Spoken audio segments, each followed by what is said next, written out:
Les 29 pépites, pôle étudiant pour l'innovation, le transfert et l'entrepreneuriat, proposent différents moyens d'accompagnement et de développement. Tout d'abord, avec la possibilité d'obtenir le statut national étudiant-entrepreneur. C'est un statut qui change quand même beaucoup la donne, puisqu'il garantit aux étudiants en question le statut d'étudiant, les droits qui sont associés à ce statut, et puis de reconnaître surtout la démarche entrepreneuriale pendant le parcours de formation.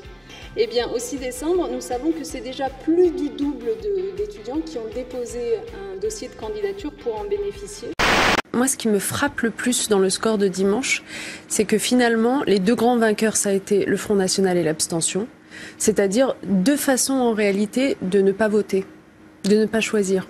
Parce que quand on regarde le programme du Front National, il n'a clairement aucun sens. Donc je ne crois pas que ce soit par adhésion que les électeurs vont vers le Front National, mais plutôt par désillusion à l'égard du reste de l'offre politique. Ce qui nous interroge, bien sûr, y compris sur nos responsabilités. Chaque année, 800 000 nouveaux bacheliers prennent d'assaut les amphis des universités et se pressent dans toutes les filières.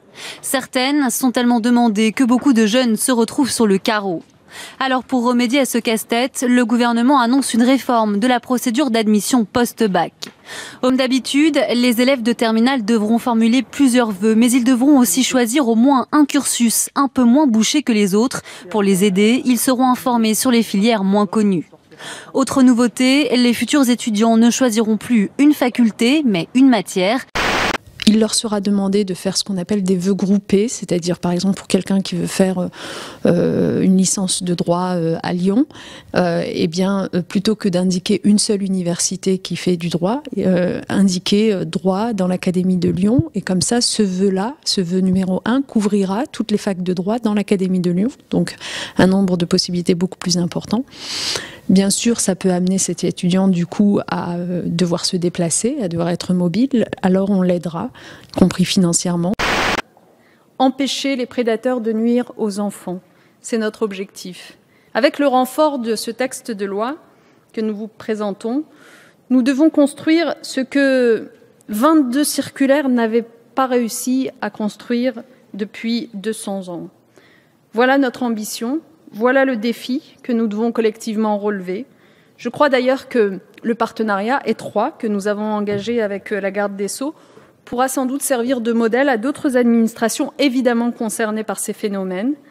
Vous imaginez la confusion dans la tête des jeunes accueillis dans les établissements scolaires sur ce sujet laïcité. Alors nous avons voulu avoir tous les 9 décembre, et en particulier celui-ci qui est un anniversaire, une journée où, dans les salles de classe, on discute, on comprend ce qu'est la charte de la laïcité, on comprend que c'est une valeur cardinale, un principe cardinal de notre pays qui permet finalement à la liberté, à l'égalité, à la fraternité d'exister.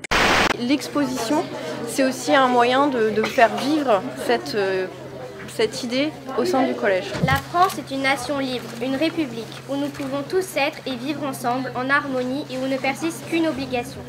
Nous respecter, nous et nos religions, nos origines, nos sexes, nous et ce que nous sommes. C'est bien dans les établissements scolaires qu'il faut que ce travail soit fait. Et je suis heureuse de pouvoir m'appuyer sur des enseignants de si grande qualité qui le font aussi bien.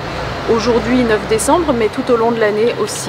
Bien, c'est 300 000 professeurs qui sont en cours de formation aux enjeux de la laïcité pour pouvoir en parler plus facilement avec leurs élèves. Et puis nous les accompagnons. Je rappelle que dans chaque académie, il y a désormais un référent laïcité qui est mobilisable, par exemple, lorsqu'il y a une difficulté dans un établissement. Manuel Valls estime que l'extrême droite brandit la laïcité pour diviser la France.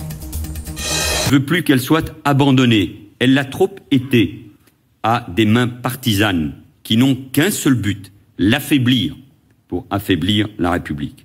Et face aux élèves de collège et de lycée, Manuel Valls a voulu se montrer pédagogue. Il a terminé son discours en appuyant bien sur le fait que le principe de la laïcité, ce n'est pas d'effacer toutes les croyances religieuses, mais bien d'organiser une bonne cohésion.